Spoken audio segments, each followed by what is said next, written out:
Exiled, are you with me?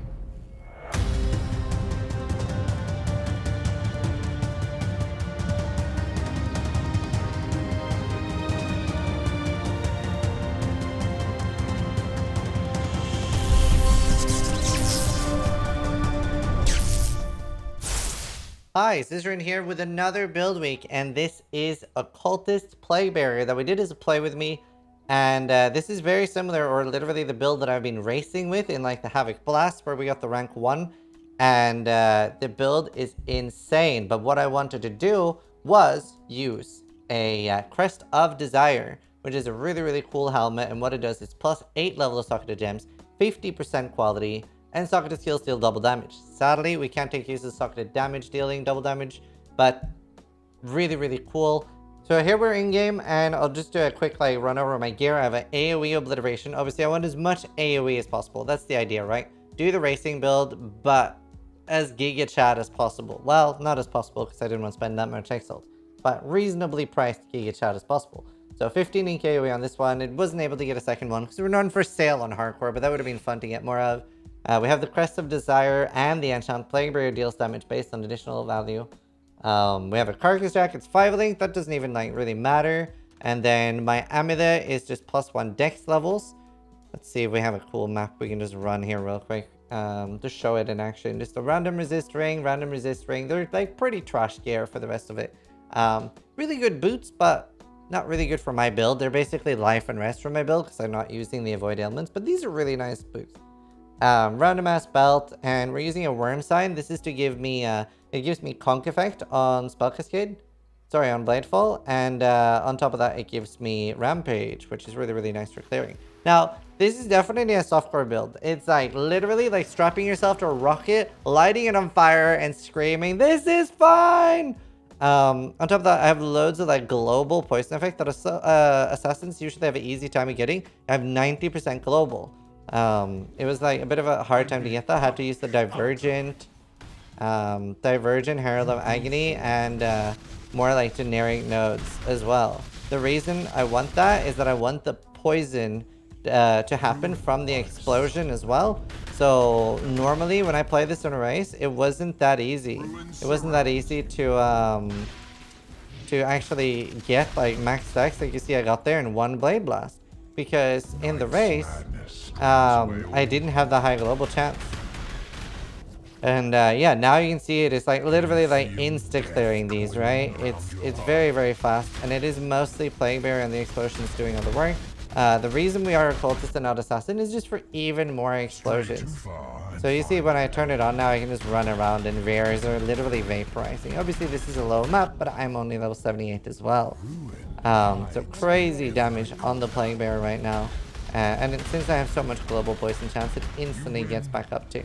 We don't care about the rewards, we're just gonna carry on. And yeah, really fun build to play. This is definitely more self-oriented, doesn't do very well for bosses, but it does clear like Harbinger maps and like maps in general. I was doing tier 16s with this in the race, and I think I was only level 88, 90, something like that. No way, I ended up like 95. But as you can see, like low bosses aren't a problem, and the Plaguebearer is surprisingly large amount of single target for the low bosses as well. Like you see, like everything literally insta vaporizes as it touches it. The Plaguebearer with what I have goes to 1.6 million. If you like ditch the obliterations and got like +1 spell, +1 chaos on 2, you could probably get 2.2 or 2.4 million damage on your Plaguebearer. So it's pretty fun. That's literally the goal of the build as well, was just to like have fun with specifically Plaguebearer. That's why I didn't care about did I even get a level 21 Blade Blast? No, I didn't. I don't even have a high level Blade Blast. I just wanted to like poison a lot, and I just wanted to you know, see what Plaguebearer can do. So that's pretty much it. We'll upload the PoB and stuff. For leveling, it was very easy. I was going to use Chaos Slinger. Chaos Slinger is really fun for leveling. I did not end up using that. I actually used to self-cast Essence Drain all the way to 38 and then switch to Blade Blast. So early on, I was doing like Contagion, and I had loads of damage support on my Contagion because I barely needed to use like either Blight or Essence Drain early on. So I made sure the Contagion had like the Void Manipulation, Efficacy, Control Destruction, etc. Because that's really, really good for damage. Because Contagion isn't meant to be a damage support. But when you have 2+1 chaos spell skill gem ones and loads of like support gems, they can actually kill whites and blues very easily.